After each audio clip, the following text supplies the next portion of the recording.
Sa makabagong teknolohiya, halos lahat ay nakikisabay sa agos nito. Isa sa mga pagbabagong ito ay ang pagkakaroon ng digital literacy. Isinusulong sa bawat paaralan ang pagbabagong ito. Ito ay malaking tulong sa aming mag-aaral upang magkaroon ng higit na kaalaman gamit ang bagong teknolohiya. Ito ay isang paghahanda upang kaming mga mag-aaral ay maging produktibo pagdating ng panahon.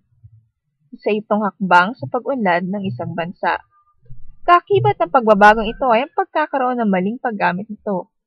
Sa ibang mga kabataan, hindi may iwasang magamit ito sa maling paraan. Naaabuso hindi lamang ang paggamit nito, kundi pati na rin sa kanilang mga isipan at sa mga masasamang bagay.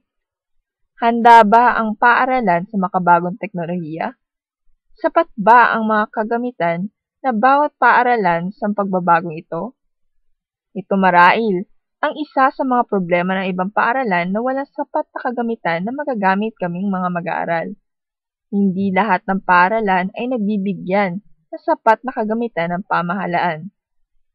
Ang bawat mag-aaral ay naghahangad na makagamit ng mga makabagong teknolohiya, lalo na kung ito ay makakatulong sa kanilang pag-aaral. Hangad ng bawat isa na matugunan ng gobyerno ang kakulangan sa makabagong tulad ng computer upang malina ang kakayahan ng mga kabataan sa paggamit nito. Wastong gabay at patnubay ng mga guro para sa paggamit ng mga makabagong teknolohiya.